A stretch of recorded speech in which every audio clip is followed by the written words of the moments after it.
The rescue pod tumbled through space, its hull scorched black from plasma fire.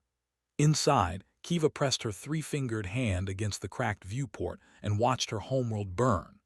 Orange flames spread across the forests of Tellin Prime like a disease, consuming everything her people had built over 3 centuries. The Borak warships hung in orbit like hungry predators, their weapons reducing cities to ash with methodical precision. Her communication device crackled with the final transmission from Elder Myra. The old one's voice trembled but remained steady. "The Council has refused our plea. They cite the non-interference doctrine. We are alone, child." Kiva felt her chest tighten. The Galactic Council, that grand assembly of civilized species, had listened to their desperate request for 3 days. Ambassador Dreth himself had delivered the verdict with apologetic words that meant nothing. Territorial disputes must be resolved without external interference. Ancient laws, sacred principles, empty phrases while her people died. "How many escaped?" Kiva asked, though she already knew the answer would break her. "Perhaps 5,000 in the pods, maybe fewer. The Borak destroyed most of the evacuation ships before they cleared the atmosphere." 5,000, from a population of 2 million. Kiva closed her eyes and tried not to imagine the faces of everyone she would never see again. Her sister, her childhood teacher, the farmer who always saved the sweetest fruit for the younglings, all gone or dying while the galaxy watched and did nothing. "There is one more thing," Elder Myra said softly. "I sent a message through the old trade routes, to the humans." "The humans?" Kiva's ears flattened against her skull. "But they only joined the galactic community 5 years ago. They are newcomers, weak. What can they possibly do?" "I do not know, but they are the only ones who answered." The transmission ended. Kiva stared at the viewport as another explosion bloomed on her homeworld's surface. Warlord Grath wanted the mineral deposits beneath their forests. The Tellin had offered to share.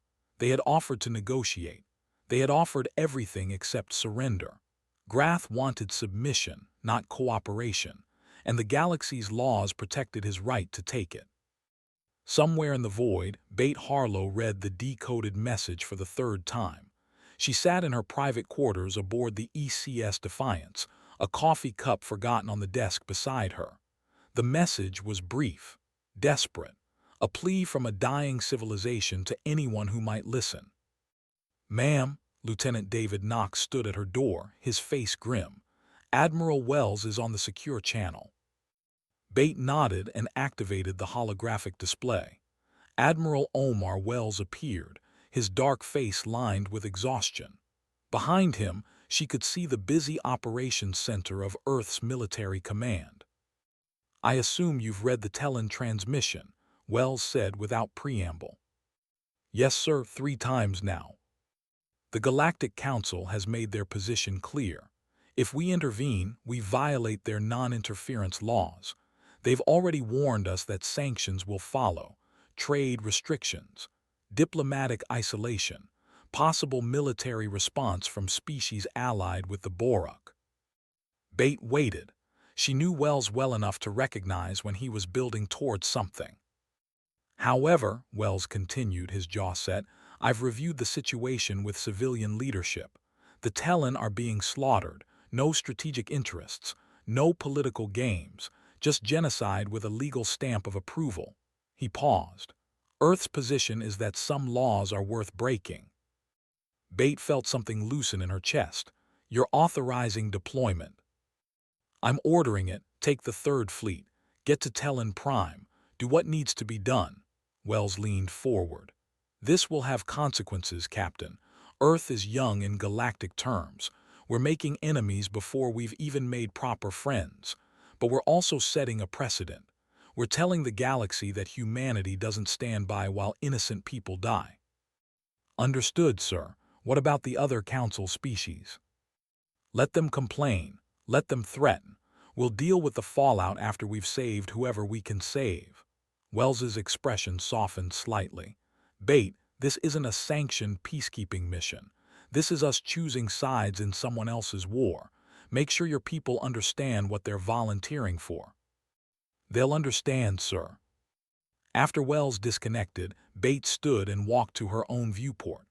23 ships floated in formation around the Defiance. Destroyers, cruisers, medical vessels, and supply craft. Not the largest fleet Earth had ever assembled, but enough to make a statement. She activated the ship-wide communication system. "All hands, this is Captain Harlow. In 1 hour, we jump to the Telin system. Our mission is simple. A peaceful species is being wiped out while the galaxy watches. We're going to stop it." She paused, choosing her next words carefully. "The Galactic Council has forbidden interference. We're interfering anyway. Anyone who has objections can transfer to the supply depot at Station 7. No judgment, no consequences. But if you come with us, understand that we're breaking every rule the galaxy has about staying out of other people's wars." Silence followed her announcement.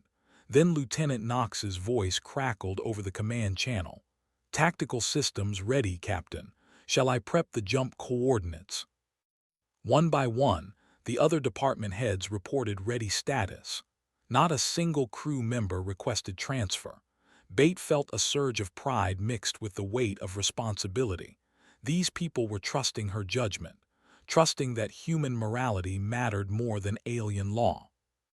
"Set course for Telin Prime," she ordered. "Maximum speed. And someone get Dr. Ford's medical teams ready. I have a feeling we're going to need them." The fleet jumped, leaving behind the safety of Council space and heading toward a war that wasn't theirs to fight. But humanity had never been good at following rules that felt wrong. The Borak sensors detected the human fleet 2 minutes before it dropped out of faster-than-light travel. Warlord Grath studied the readings with amusement. 23 ships, primitive designs, kinetic weapons mixed with basic energy shields. The humans were barely a decade into space travel, yet here they came, rushing toward a battle that would crush them. "Ignore them," Grath ordered his weapons officer. "Focus on the remaining population centers. We will deal with the humans after we finish sterilizing the surface." But the human ships did not wait politely to be dealt with. They came in fast and aggressive, breaking into 3 attack groups that immediately targeted the Borak fleet's orbital bombardment positions. The first salvo of missiles streaked across the void, conventional explosives mixed with electromagnetic pulse weapons that scrambled shield harmonics. "What are they doing?" Grath's second officer hissed. "They should be requesting negotiations, offering to mediate. This is not proper protocol." Proper protocol exploded against Grath's flagship as a human destroyer unleashed its railgun batteries at point-blank range. The Borak shields held, but the impact rattled the entire vessel. Grath felt his tusks grind together. The humans were not behaving like civilized species. They were behaving like the Borak themselves, brutal and direct. On the Defiance's bridge, Bate watched the tactical display with grim satisfaction. The Borak had been caught off guard, their heavy cruisers positioned for planetary bombardment rather than fleet engagement. That gave Earth's ships a crucial few minutes to exploit. "Lieutenant Knox, redirect Group 2 to shield those evacuation pods. Get them away from the planet before Grath realizes they're vulnerable." "Yes, ma'am." Group 3 is engaging the destroyer screen. They're taking heavy fire but holding position. Bate nodded. The plan was simple because complicated tactics required coordination they didn't have time to build. Hit hard, hit fast, buy the Telin survivors time to escape, deal with everything else after. An incoming transmission cut through the tactical chatter. Ambassador Dreth's angular face appeared on the viewscreen, his 4 eyes radiating disapproval. The insected diplomat spoke in the clipped tones of someone delivering an ultimatum. "Captain Harlow of Earth, you are in violation of Galactic Council Resolution 447, the Non-Interference Doctrine. I am authorized to inform you that continued military action will result in immediate sanctions against your homeworld and potential military response from Council peacekeeping forces." Bait kept her attention on the tactical display. Another Borak cruiser was moving to flank her destroyer group. She tagged it for priority targeting before responding to Dreth. "Ambassador, I received your message. I'm choosing to ignore it." Dreth's antennae twitched in agitation. "You cannot simply ignore council law. Your species is young. You do not understand the consequences of interfering in territorial disputes. This sets dangerous precedents." "What's dangerous," Bates said, finally looking at the ambassador, "is watching 2 million people get slaughtered because your laws value borders more than lives. We're not here to debate legal philosophy. We're here to stop a genocide." The Tellan chose to settle in Borak territorial claims. They refused to relocate when given proper notice. Proper notice to abandon the planet they've lived on for 300 years. That's not notice, ambassador. That's an eviction letter delivered with plasma cannons. Bate gestured sharply. "This conversation is over. We have work to do." She cut the transmission before Dreth could respond. Lieutenant Knox gave her a sideways glance. "That's going to cause problems, ma'am." "Probably, but I'm more concerned about the Borak battleship accelerating toward our medical vessels." The battle intensified. Human ships darted between the heavier Borak cruisers, using speed and maneuverability to compensate for inferior firepower. They took hits. The destroyer Relentless lost its port engine to a plasma lance. The cruiser Steadfast reported hull breaches on 3 decks, but they kept fighting, kept pushing, kept forcing the Borak fleet to divide its attention between orbital bombardment and fleet defense. On Tellan Prime's surface, Elder Myra watched the sky light up with weapons fire. Beside her, young defenders clutched whatever weapons they could find, knowing they were useless against warships but unable to simply wait for death. When the human dropships began landing near the largest refugee camps, confusion rippled through the survivors. A human in tactical armor approached Myra, removing her helmet to reveal a young face marked with determination. "Dr. Rachel Ford, Earth Medical Corps.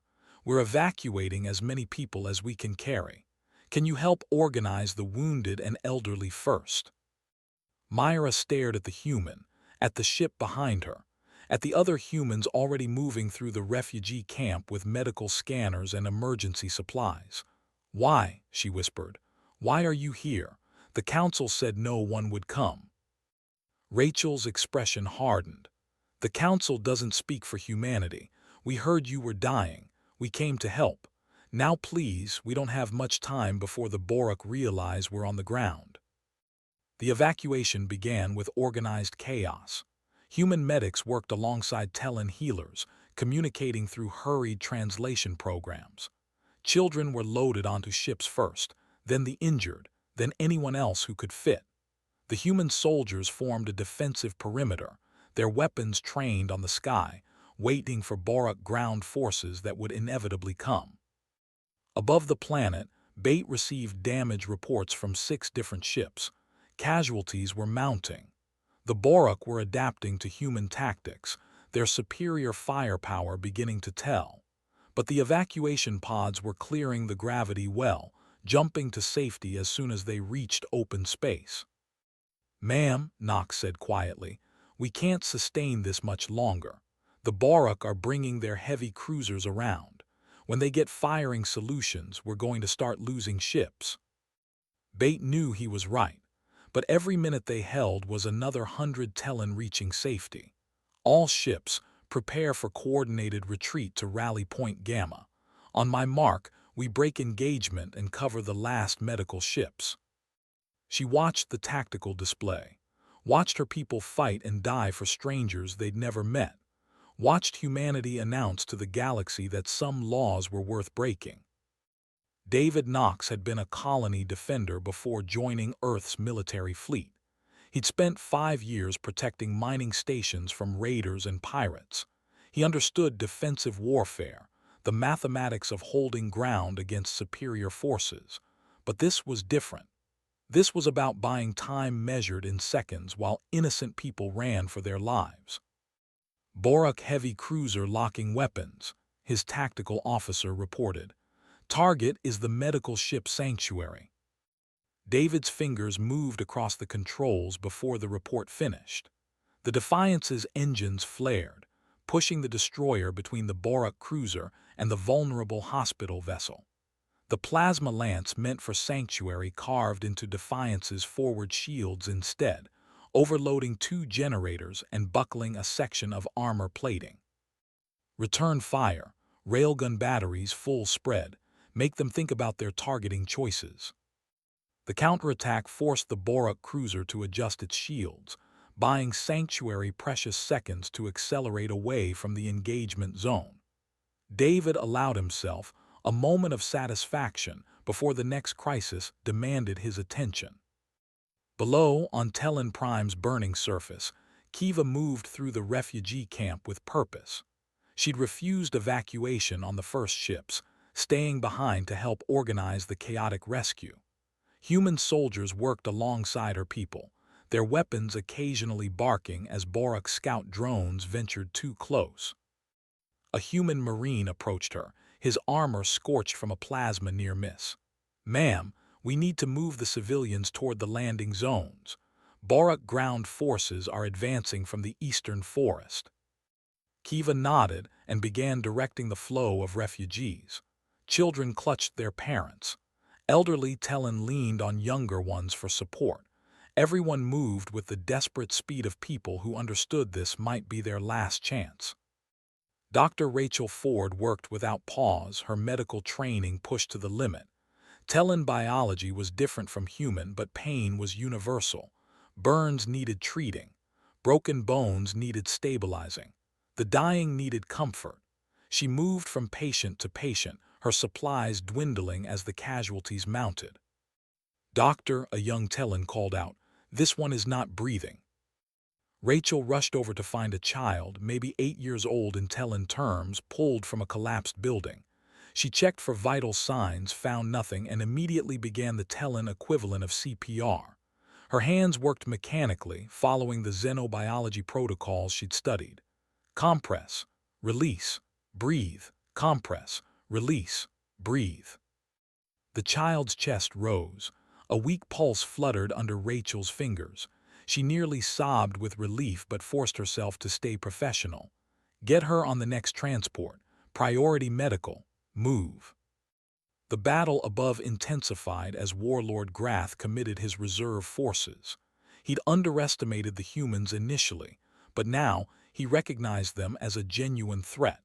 Not to his ultimate victory, but to his timeline. Every hour these primitives delayed him was an hour more Telin escaped. "Target their medical vessels," Grath commanded. "Break their will by showing them the cost of interference." The Borak fleet shifted tactics, accepting damage from human warships to get clear shots at the hospital ships. The strategy was ruthless and effective. The medical vessel Hope took a direct hit to its engine core, crippling it in space.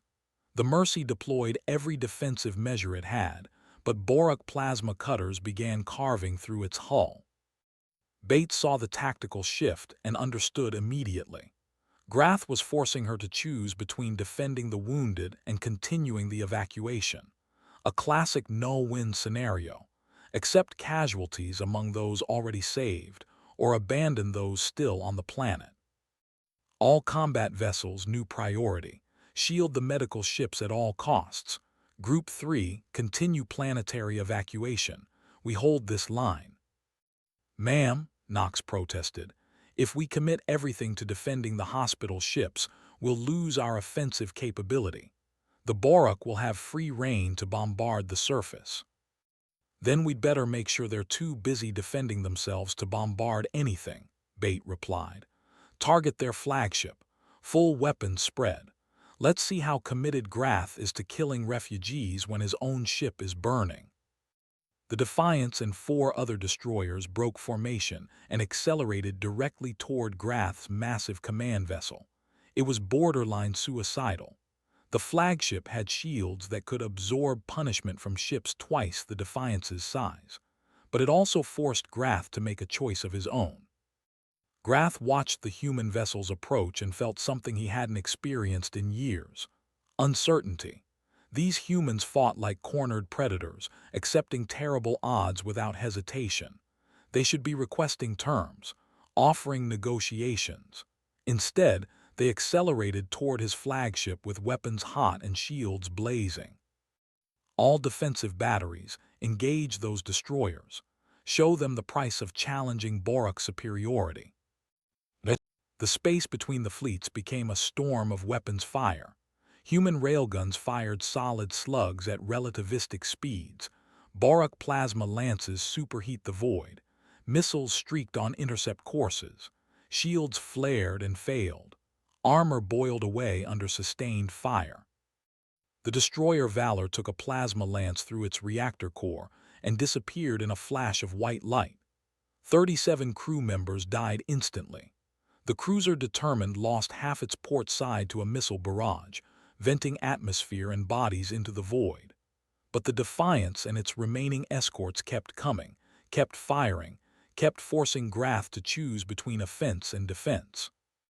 On the surface, the last evacuation ships lifted off under covering fire from human marines. Kiva stood in the loading ramp of a transport, watching her homeworld shrink beneath her. Smoke rose from 1,000 fires.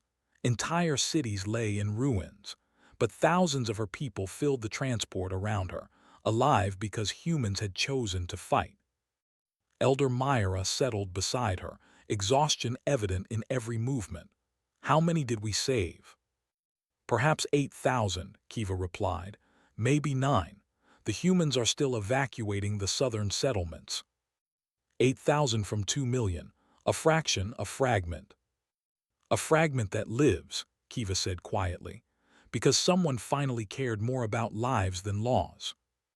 Above them, the battle raged on. Human ships burned and died buying time for strangers.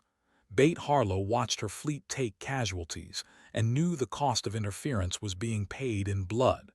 But every alert that flashed across her screen also meant another transport cleared the gravity well. Another group of refugees reached safety. She'd accepted this mission knowing the price. Now she was paying it, one ship at a time. The Galactic Council chamber erupted in argument. 17 different species shouted over each other in a dozen languages, their translation devices struggling to keep pace.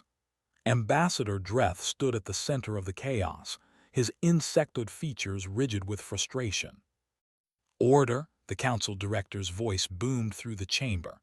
"We will have order or I will clear this assembly." The noise subsided to angry muttering. Dreth took the opportunity to continue his report.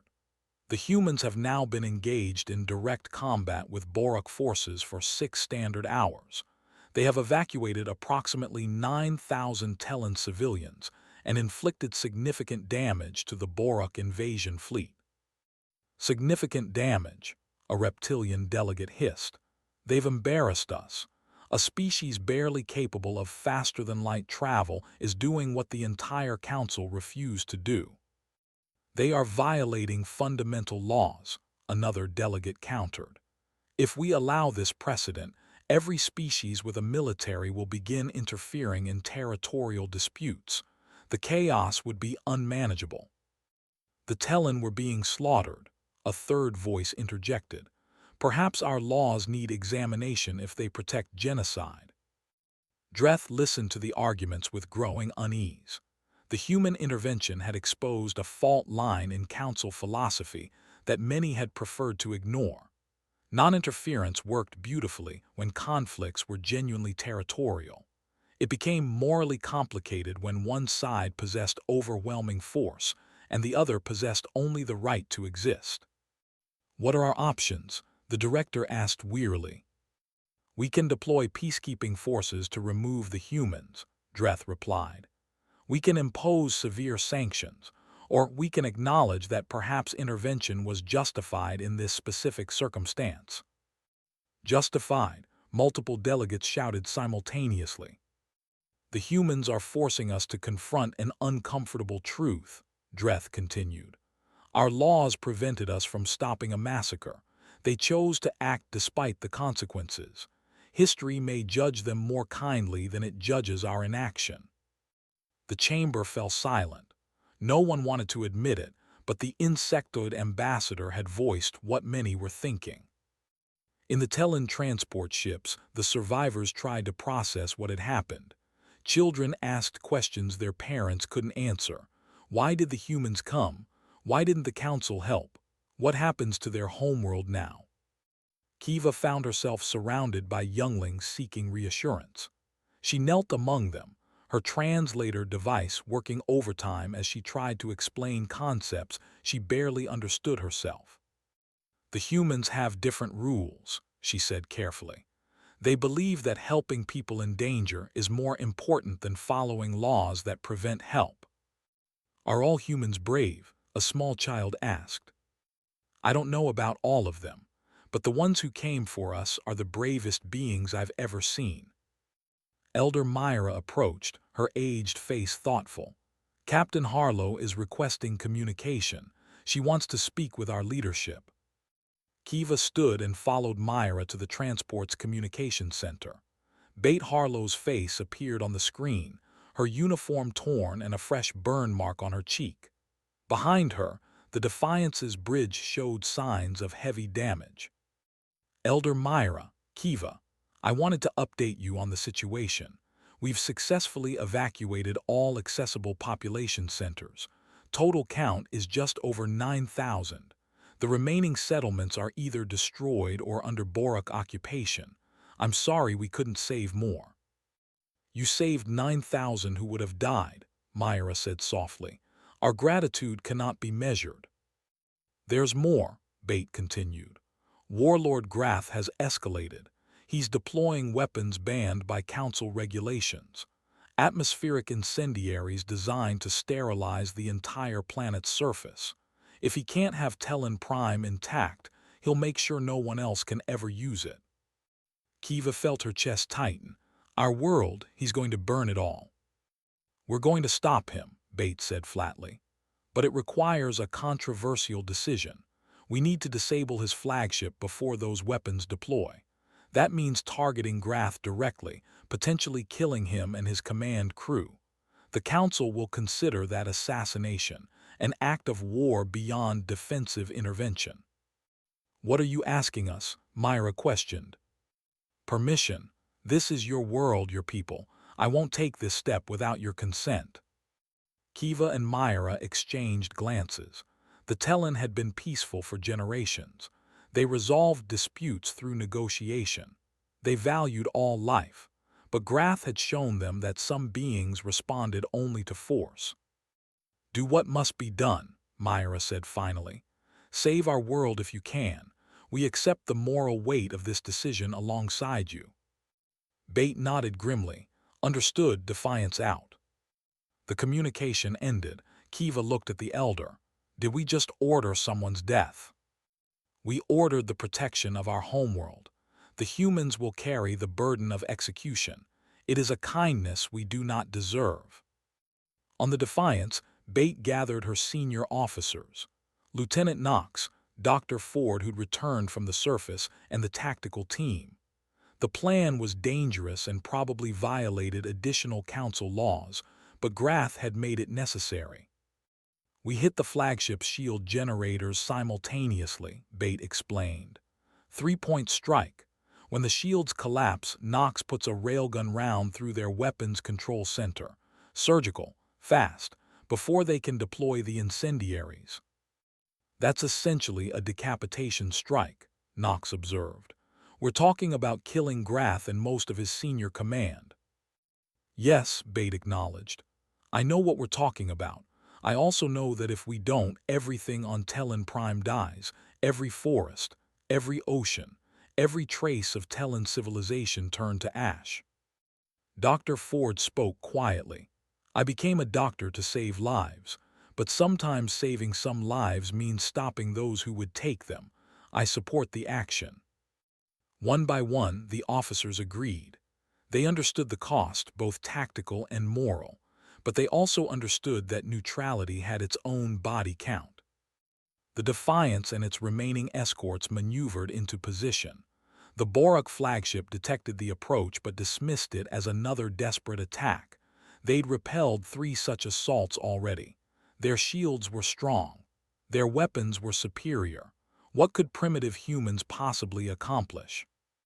Knox aligned his targeting solutions with mathematical precision. Firing solutions locked.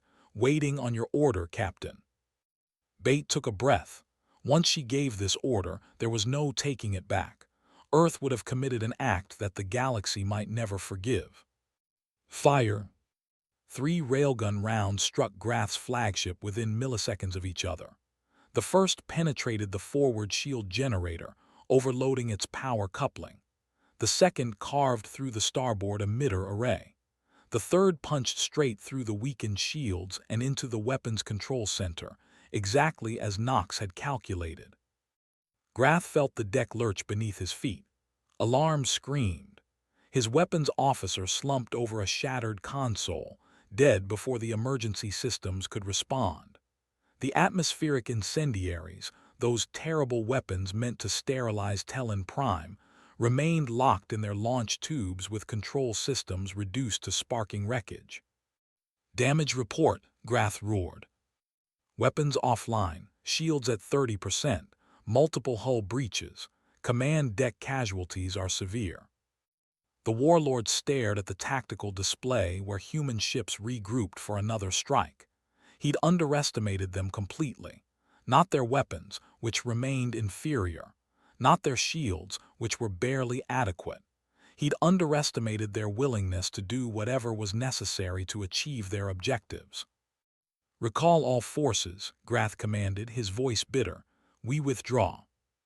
His second officer gaped at him. Withdraw, we outnumber them, we outgun them. And they just proved they'll target commanders directly. They fight without honor, without proper rules of engagement. Every moment we remain, we risk more command staff. Grath touched the bleeding wound on his temple. The Tellan are not worth dying for. We withdraw. The Borak fleet began its retreat, leaving Tellan Prime's orbit with a speed that spoke of genuine fear. They'd come expecting easy conquest and found humans who fought like the void itself had teeth. On the Defiance, exhausted cheers erupted across the bridge. Knox sagged in his chair, the tension draining from his shoulders. Bate allowed herself a small smile, but it faded quickly as the casualty report scrolled across her display. 2 destroyers lost, 1 cruiser crippled, 147 crew members dead, 321 wounded. The price of intervention measured in blood and lives cut short. Captain, her communication officer reported, we're receiving multiple transmissions. The Galactic Council, Admiral Wells, and several unidentified sources. Council first, Bates sighed. Let's hear how angry they are. Ambassador Dreth appeared on screen, but his expression wasn't the fury Bate expected. Instead, he looked tired and oddly thoughtful. Captain Harlow, the Council has watched your engagement with considerable debate. You have violated multiple regulations. You have ignored diplomatic protocols. You have effectively declared that human morality supersedes galactic law. He paused. You have also saved 9,000 lives that every calculation said were already lost. Is that the official Council position? Bate asked carefully. The official position is that sanctions will be imposed, trade restrictions, diplomatic consequences.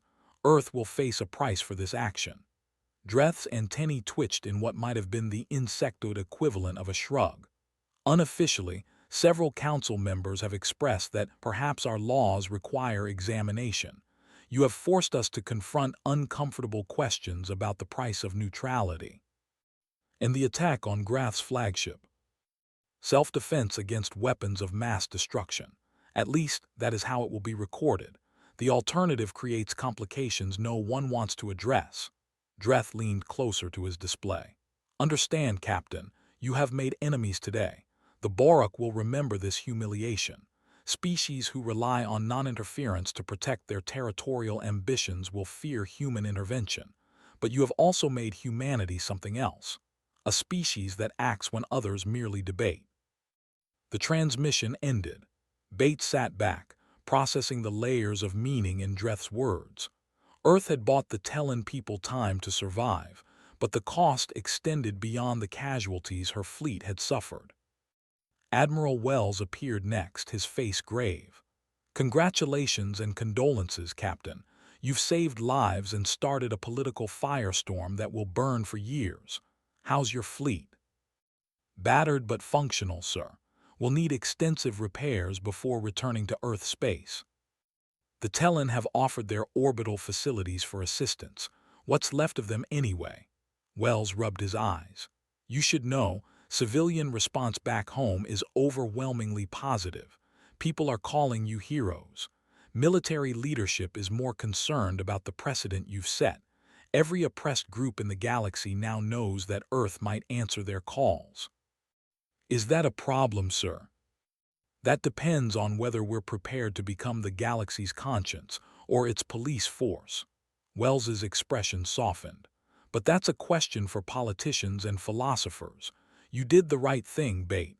Sometimes the right thing is messy and complicated and pisses everyone off. Doesn't make it less right." After Wells disconnected, Bate finally allowed herself to feel the weight of the past hours. The fear, the responsibility, the lives lost under her command, the lives saved because of her decisions. Dr. Ford entered the bridge, her medical uniform stained with blood, both human and Tellan.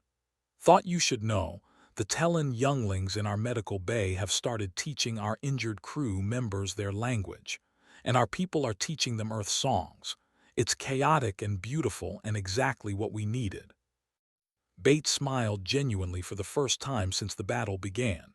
"How are our wounded?" "Stable, tired, proud. They're asking when we'll be ready for the next mission." "Next mission?" Rachel handed Bate a data tablet. "These are messages we've received in the past hour, requests for help from 17 different species, some oppressed, some occupied, all desperate, all asking if the humans who saved the Tellan might save them too." Bates scrolled through the messages, each one a story of suffering that the Galactic Council's laws prevented anyone from addressing. She thought about her crew, about the ships they'd lost, about the complicated political situation Earth now faced.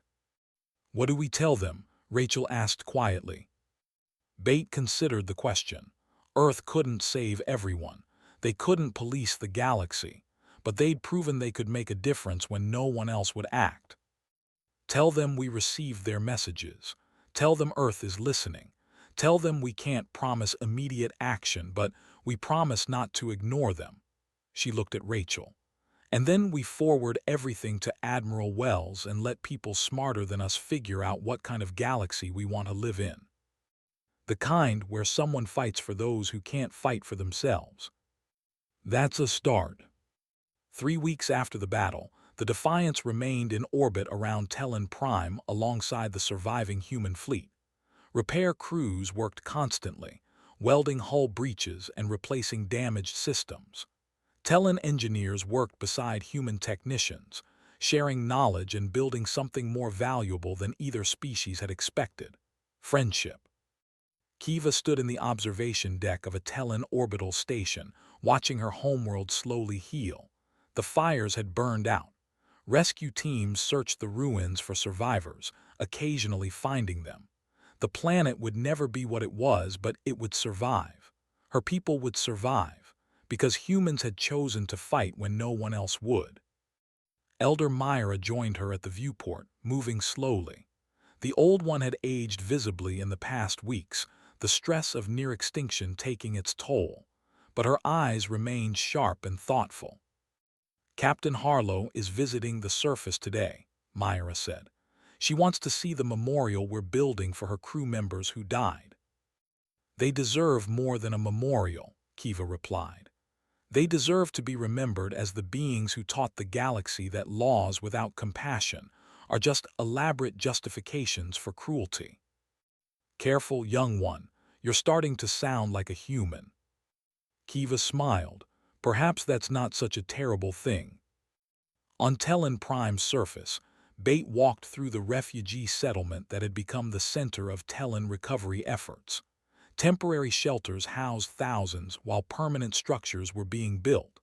Children played in the dirt, their laughter a defiant reminder that life continued. The memorial stood at the settlement's heart, 147 names carved into a stone pulled from the ruins of a Talon city. Human names, people who'd never set foot on Talon Prime before they died defending it, people who'd chosen to make someone else's fight their own. Bate traced her fingers over the names. Lieutenant Sarah Miller, killed when the Valor exploded. Ensign Robert Chen died at his post on the Determined. Dr. Patricia Walsh lost evacuating wounded from the surface. Each name was a person. Each person had family back on Earth who would never see them again. They were very brave, a soft voice said behind her. Bate turned to find a young Talon child, maybe 10 years old, holding a bundle of local flowers. The child approached the memorial and carefully placed the flowers at its base. "My mother says the humans came even though they didn't have to," the child said. "She says your people saved me when I was trapped in our house. I don't remember, but she says I should remember them." Bate knelt down to the child's level. "What's your name?" "Neela." "Well, Neela, these people would be happy to know you're safe. That's why they came. That's why they fought." "Will more humans come if we need help again?" It was the question everyone was asking. Bate didn't have a good answer. "I don't know, but I know we'll try. Sometimes trying is all we can promise." Neela nodded solemnly and ran back to her mother. Bate stood, watching the child go, and wondered what kind of future they'd created with this intervention. Back on the Defiance, Lieutenant Knox reviewed intelligence reports with growing concern. The Borak had retreated but not surrendered. Warlord Grath had been demoted and exiled, but his replacement was already making threatening statements about human interference. And the 17 species who'd requested help were becoming 18, then 20, then more. "We've started something we might not be able to finish," Knox said when Bate returned to the ship. "Probably," Bate agreed. But what was the alternative? Ignore the Talon and let them die to preserve galactic political comfort.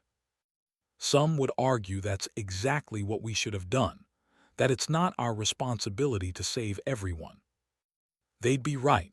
It's not our responsibility. Bate settled into her command chair, looking tired. But maybe responsibility isn't about what we're required to do. Maybe it's about what we choose to do when we have the power to help. A priority transmission interrupted their discussion. Admiral Wells appeared, his expression unreadable. "Captain Harlow, the political situation regarding your intervention has evolved. The Galactic Council has formally sanctioned Earth. Trade restrictions, diplomatic isolation, the works. Several Council species are protesting the sanctions. Others are demanding harsher measures. It's a mess." "Understood, sir. What are our orders?" "That's why I'm calling. Civilian leadership has made a decision. Earth is establishing the Independent Defense Initiative. We're not going to police the galaxy, but we're also not going to pretend we didn't see atrocities happening because some law says we should look away." Bate felt something shift in her chest. "Sir, that's going to make Earth a lot of enemies." "It already has, but it's also making us allies. 3 Council species have quietly reached out offering support. Dozens of oppressed groups see us as hope, and fundamentally, our leadership decided they'd rather face galactic anger than look in the mirror knowing we had power to help and chose not to use it." After Wells disconnected, Bate sat quietly processing the implications. Earth was young in galactic terms, weak by Council standards, but they'd proven something important. Sometimes the newest voice in the room was the only one willing to say what everyone was thinking. Dr. Rachel Ford found her an hour later, still sitting in the command chair. "Kiva and Elder Myra are hosting a gathering, a thank-you celebration for the fleet. They'd like you to attend." Bate started to decline, to cite the mountain of reports and repairs that needed her attention. Then she thought about Neela, about those 9,000 survivors, about her crew who'd risked everything for people they'd never met. Tell them I'll be there. The celebration was modest by human standards. Simple food shared between species who couldn't eat half of each other's cuisine. Music that didn't quite translate. Laughter that needed no translation at all. Kiva stood and offered a toast in halting English. The council taught us that laws protect civilization. You taught us that compassion protects lives. We will remember. We will honor. We will tell our children about the day humanity showed us what it means to care more about beings than borders. Bait raised her glass alongside her crew, surrounded by grateful Talon, and wondered what they'd started. The galaxy would never be the same. Earth had broken the rules and survived. More than survived. They'd proven that sometimes the right thing to do was the hardest thing to justify. That night, another distress call reached the Defiance. Another species in trouble. Another situation the Galactic Council couldn't or wouldn't address. Bait read the message and didn't hesitate. Lieutenant Knox, plot a course. Someone needs help.